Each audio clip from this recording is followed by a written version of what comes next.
One night, a high school student named Kim Min-soo, who had been living a normal and uninteresting life, was walking on the road.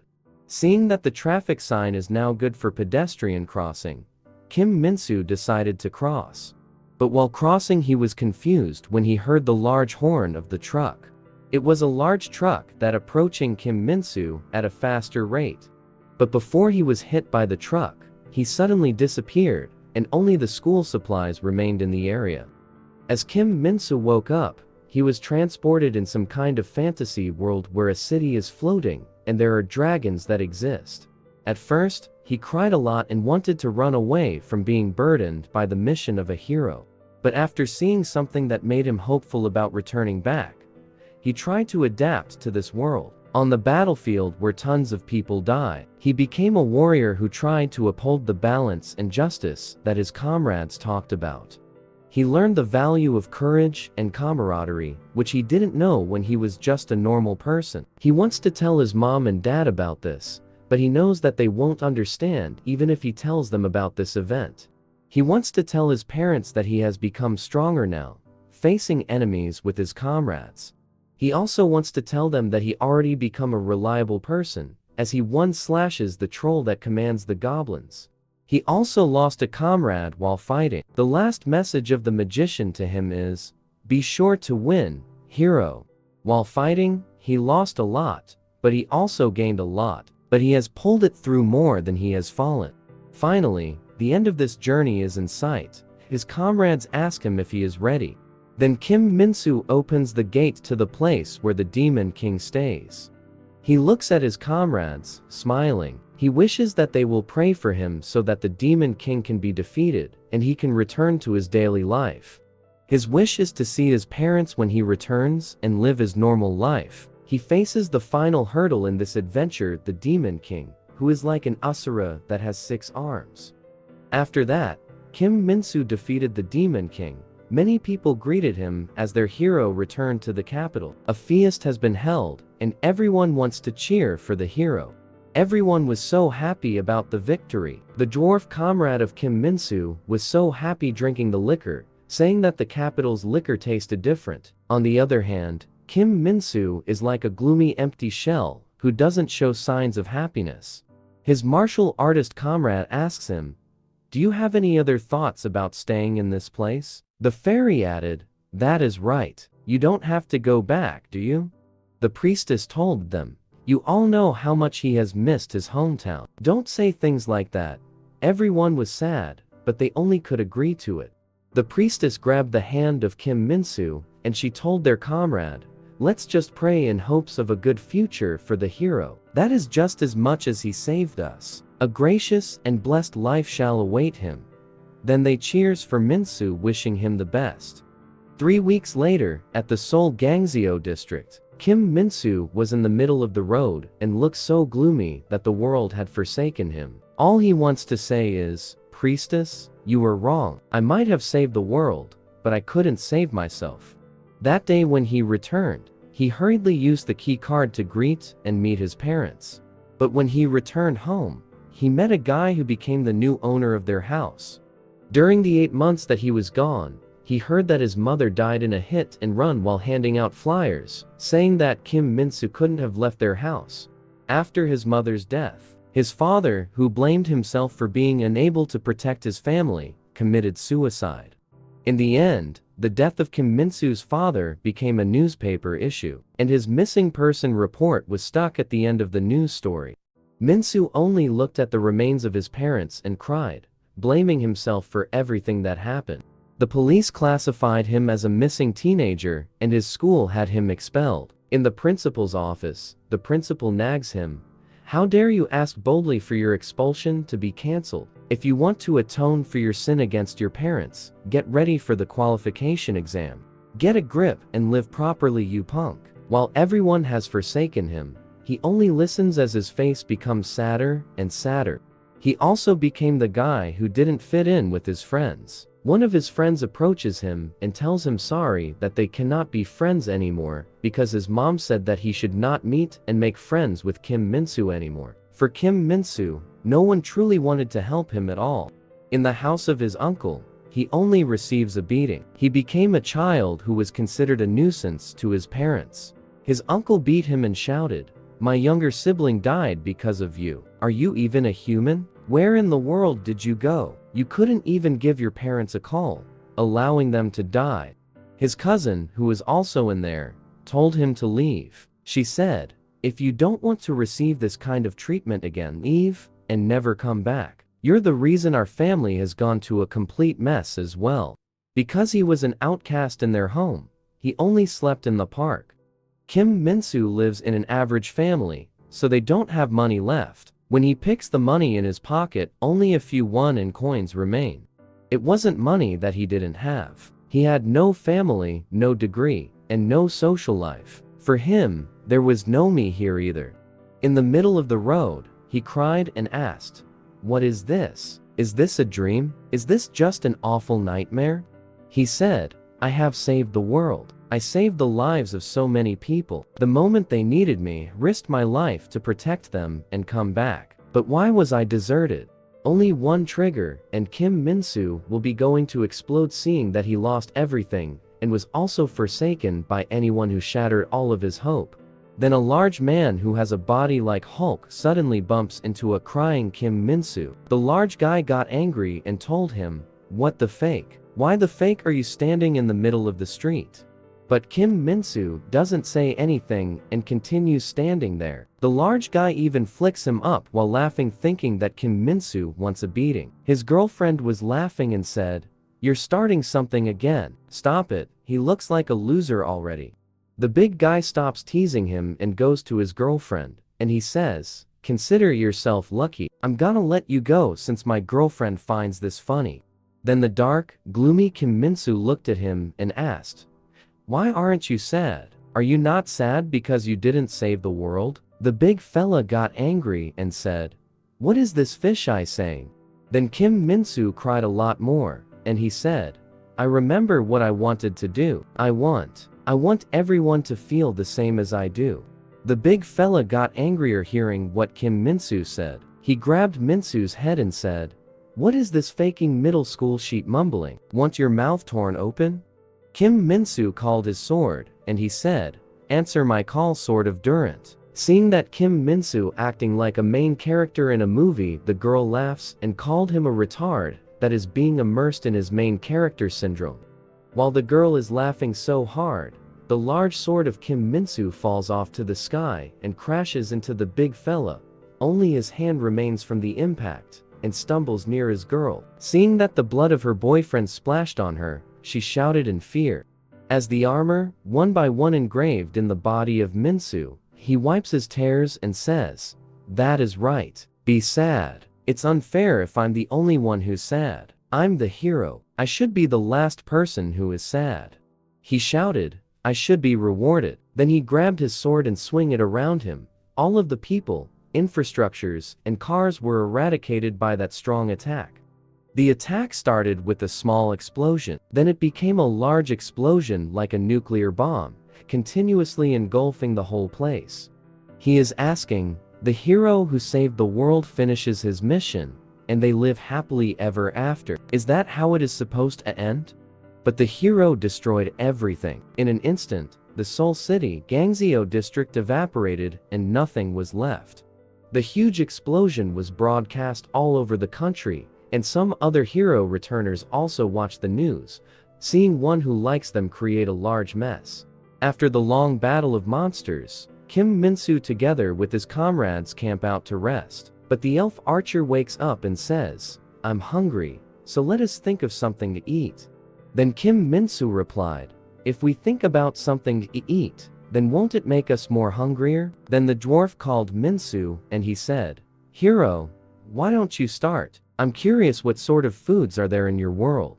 The others ask him what he wants to eat when he returns to his world. Then Kim Min-soo thinks deeply about the food he wants to eat. That is when an idea pops out. He says that he wants to drink banana milk when he returns to his world.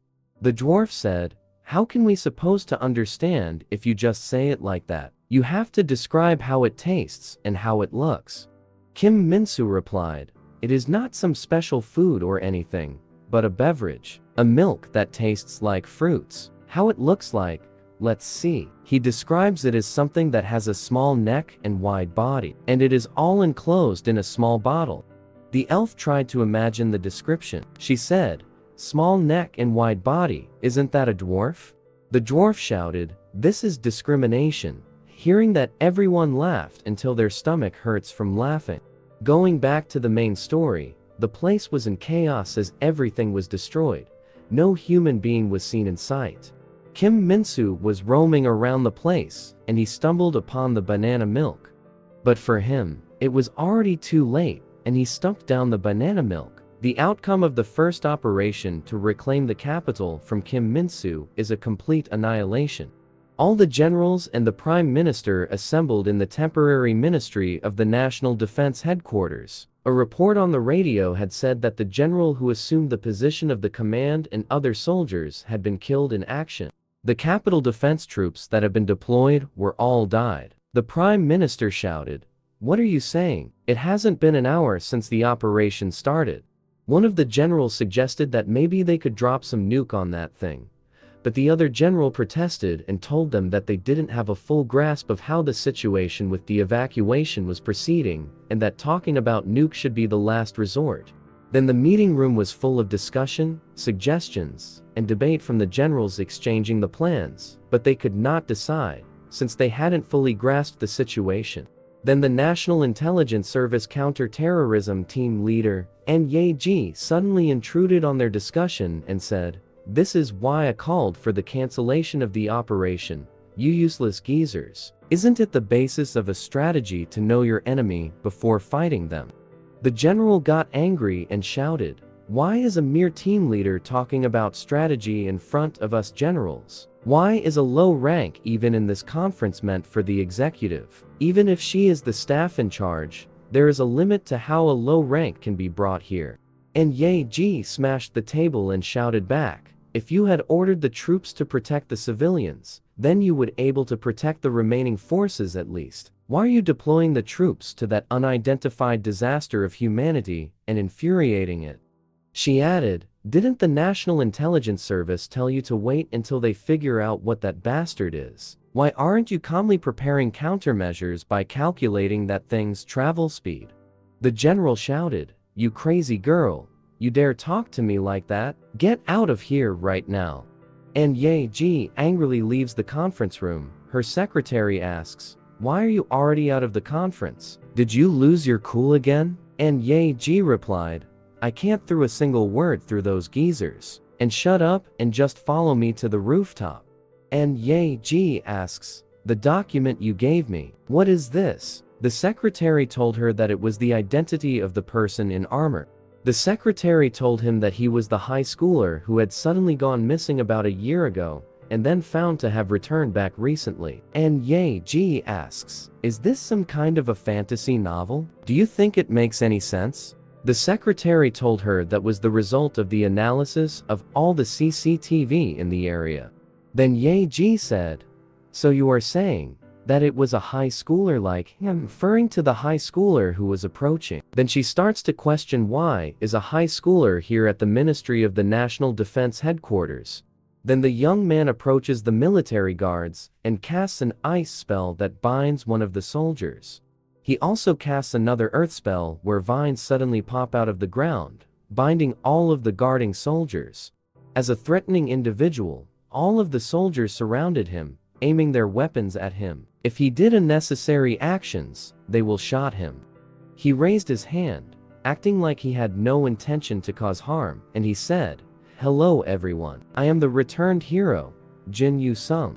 Then he cast a large spell above them that dropped a newspaper. The soldiers could not believe that something like that was happening.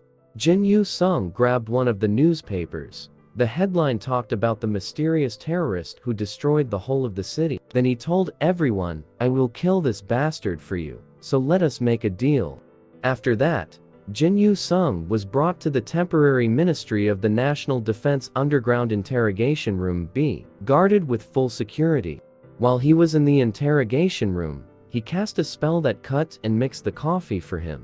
And Ye-ji asks the question first. She asked, "You and the bastard who started this terrorism, just what kind of people are you?"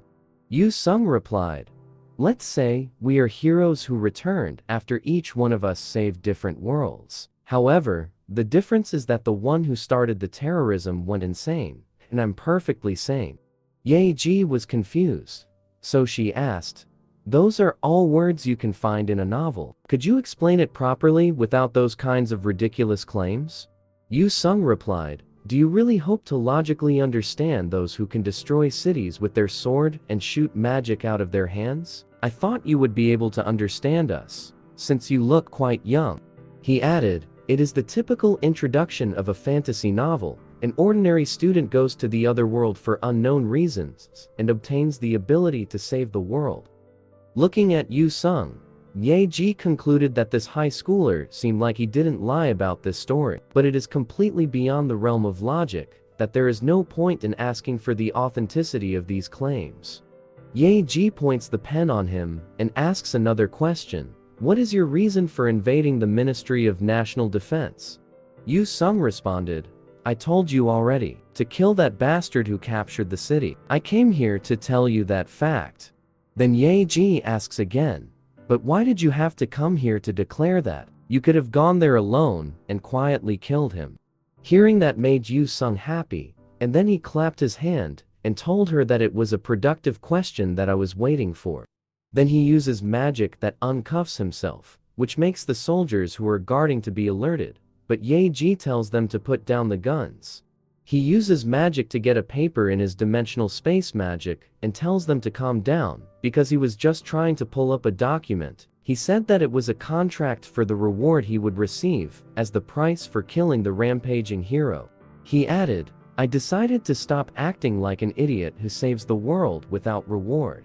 Ye-ji read the contracts, and the reward that the hero, Jin Yu-sung, wanted is as follows. First, 20% of the tax of the national defense collected every year will be deposited into his personal bank account. The second is to create a statue that will monument his victory in every major city and document his achievements and biography in every textbook. Third, focus all the media on him before and after the battle and stream the battle to spread his achievements further. Looking at the contract, Ye-ji started to question, "What is this kid? I thought he was just being arrogant, but isn't he a total attention seeker?" Yu-sung told him, "If you're done reading it, you can deliver it to the people outside as well. If possible, I would like you to deliver a copy to the president too." Then Ye-ji left the room and delivered the report to the higher-ups. Ye-ji reported to the general that this guy cannot be trusted as he desires political power. Also, it looks like he wants to become some kind of messiah. She added that even if he may get rid of the terrorist, he can use his influence to shake the foundation of the country. The minister said, "I'll report this to the president. Good work on the interrogation." Then the minister leaves. Ye-ji got annoyed since the old man didn't pretend to even listen to him. But despite the obvious twisted desires he had and the opposition from Ye-ji, the government still approved the condition of the hero since they didn't have any choice. Then a sudden call for a press conference has been made in the media, and in such a small room, they are able to call 3 broadcasting companies and the internet media as well. And in front of the clueless public that lived in the world of logic, a hero appeared. But the hero looks so ordinary in front of everyone, which is why he decided to put up a strong first impression on the public. And with a snap of his finger, there is a sudden fire that appeared in his body and changes into another mage's clothes. Then his magical book and an mage staff also got out on his dimensional space. He greets everyone and introduces himself as Jin Yu-sung, who is the hero who came to save everyone. Then all the flashes of the camera were centered on him, and he was swarmed by the media. In his mind, he wants to thank the sword hero for rampaging around since he was able to gather people who were admiring him. He feels like he came back from the time when he was in the other world, when he was still at the center of the world. Everyone was kneeling on him. He can eat whatever he wants, he can take whatever he desires, and he can sleep with any woman he likes. And he was able to get the position he was yearning for. That world smiled and obliged whatever he asked of them. Just like Kim Min-soo, when Jin Yu-sung returned to his original world, he also thought about destroying the world. It was hellish for him to return and become an ordinary high schooler again. He even felt disgusted to even breathe with his classmates, whom he considers as garbage of society. In his mind, Kim Min-soo was the one who saved him from all of that. Seeing Kim Min-soo cause havoc, he thinks he can become a hero once again and become the center of the world.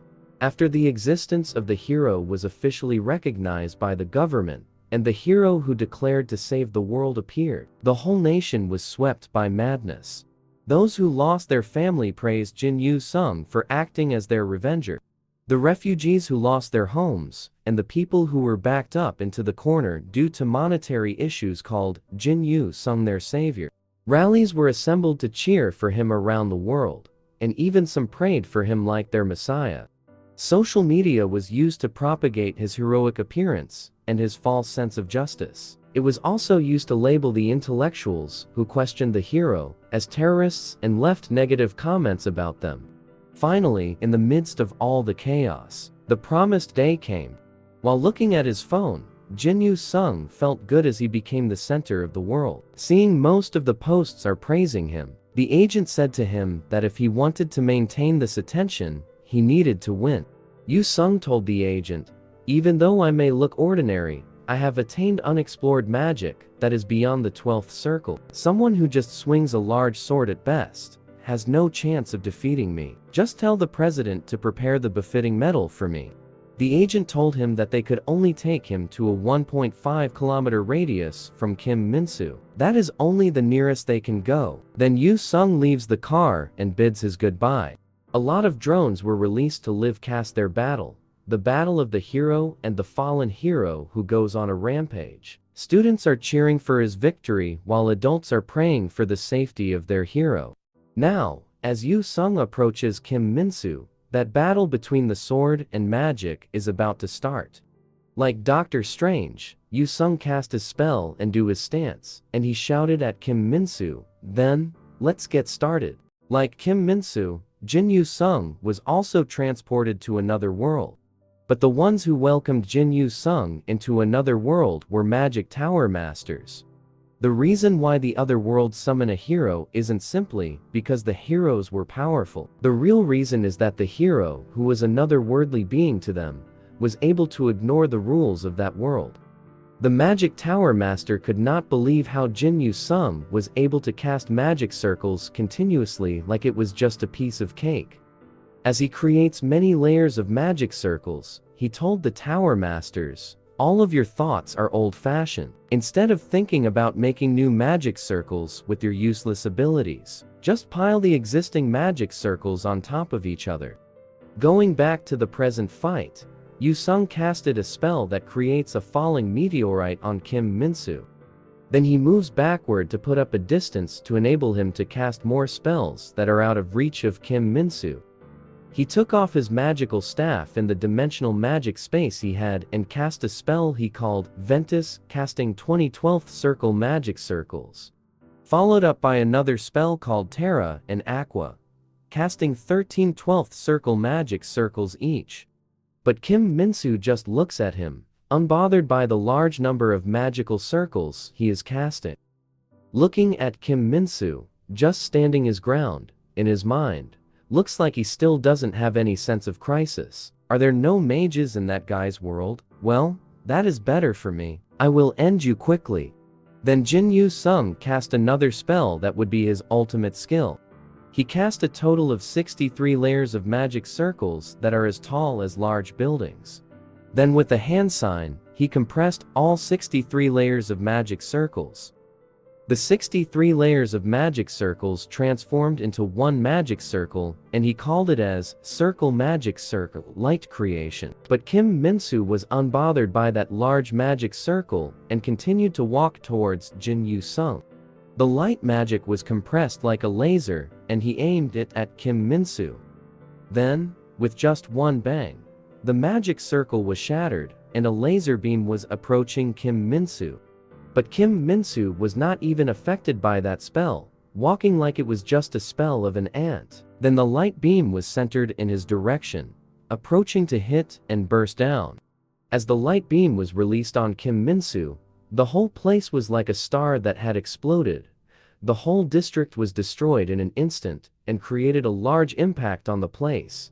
The general, who was watching the broadcast, could not believe that one whole district had turned into ashes like that. The people who were watching were amazed at that very strong attack from their hero. One girl shouted, "He did it!" Then everyone cheered, thinking that their hero ended up in victory with the battle.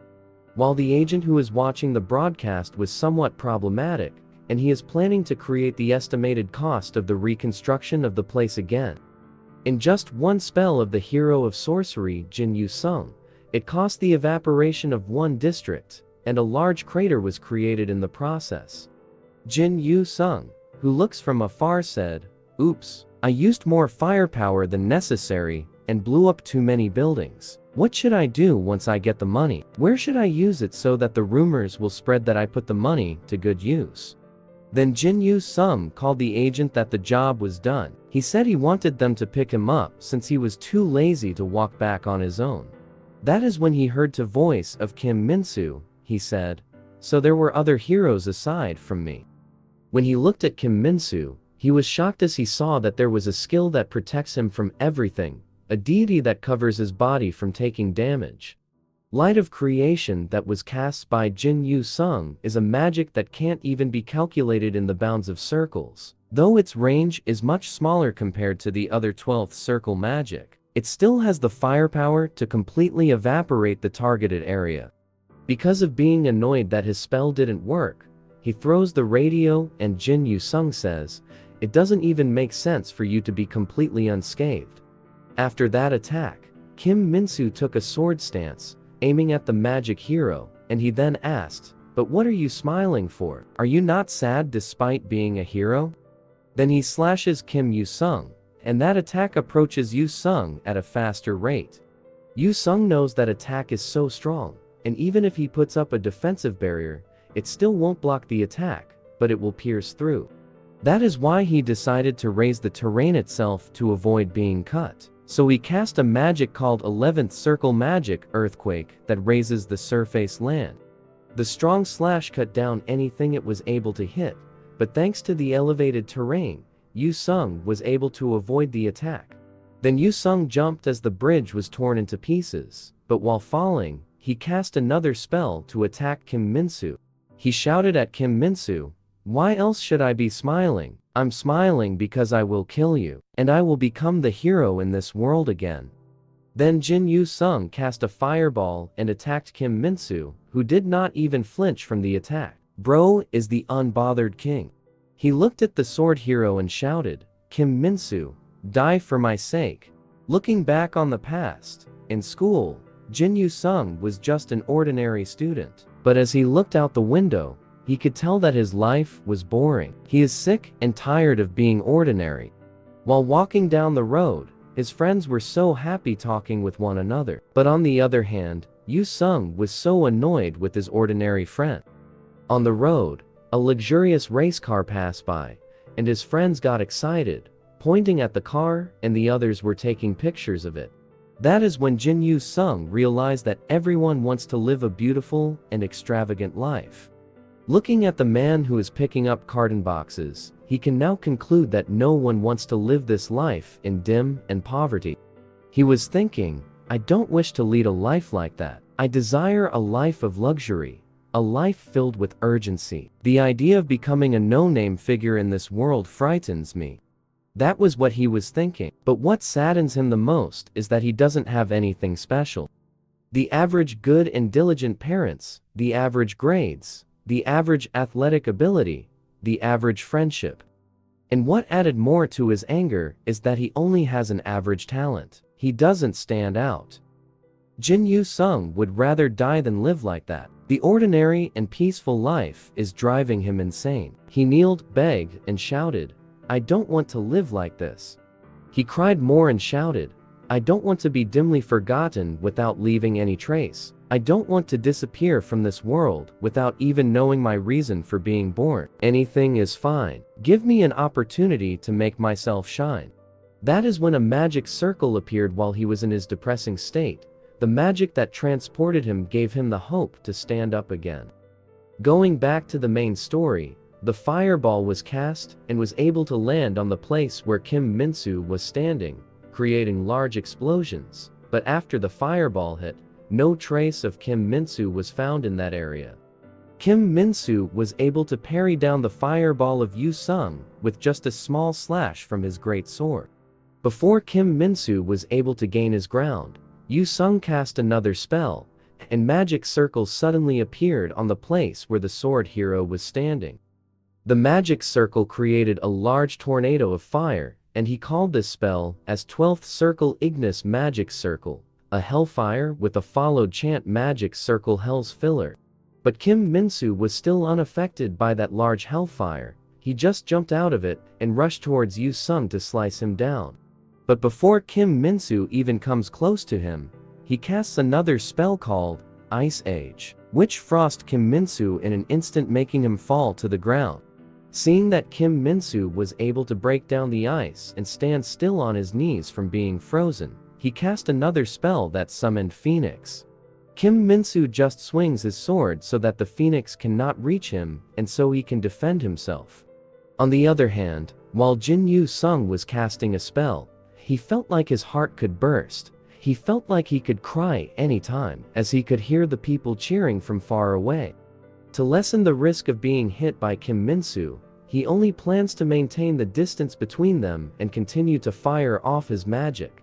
He cast another hell fire on Kim Min-soo, and he added the Phoenix Roar to complement with it. More magic circles were made and thrown at Kim Min-soo's place, but Kim Min-soo just kept moving forward while hugging his sword. Jin Yu-sung shouted, "Right now I'm shining like a star." Jin Yu-sung put all of his efforts into his spell. In his mind, just like this, I'll make you disappear without even leaving a single ash. Even though the place was burning like hell, even the ground was shaking, and even the land was continuously evaporating, Kim Min-soo still walked towards Jin Yu-sung. Then he said, "Testing is now over. When a star shines the brightest, that is when it is about to burn out and die." That is when Kim Min-soo jumps so fast from that place, waving his sword to slash the head of Yu-sung.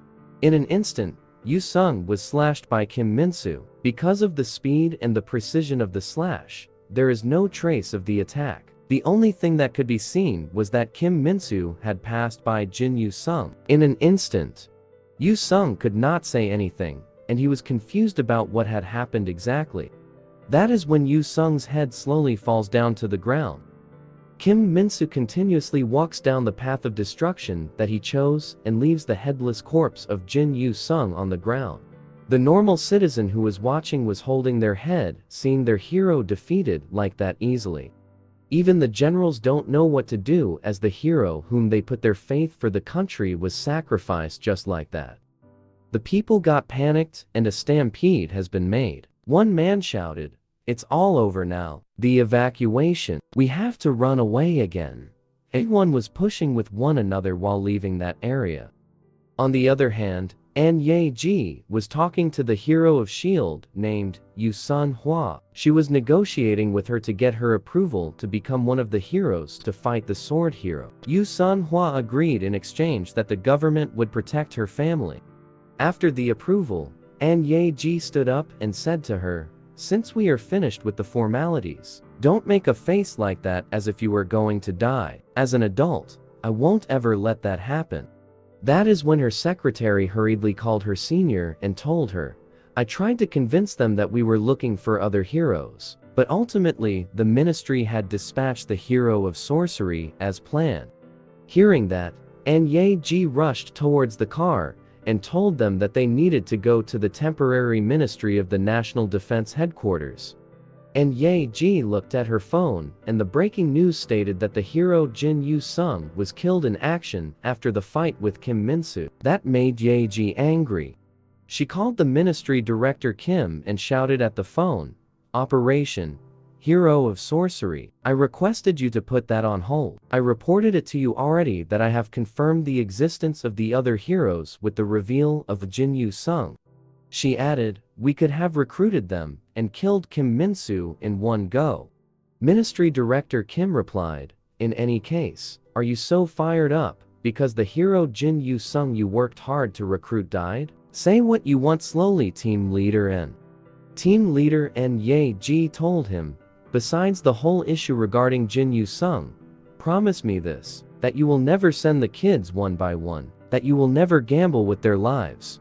Ministry Director Kim angrily replied, "You beach, are you commanding me now? It is up to the higher-ups to decide how those things will be used." He added, "Your job as the National Intelligence Service is simply to find them. If you understand, then go fetch some more heroes." Then he put down the phone. Hearing that made Team Leader N get angry, and she punched the seat of the car to vent her anger. These old geezers are all insane. Only Team Leader N has a concrete plan to defeat the hero. Ministry Director Kim just smiled after that call, because what he wanted was to grind down all of the heroes that he considered a threat to mankind. He wants all of the heroes to die, every single one of them. Team Leader N Ye-ji confronted both the National Intelligence Service and the Ministry of the National Defense the moment she arrived at the headquarters. As a result, Team Leader N Ye-ji and all the agents who agreed with her were dismissed and put into lower rank positions. As Team Leader N packed up and left the headquarters together with her team, Ministry Director Kim was looking at them and said that they were just acting hypocritically when the nation's fate is at stake.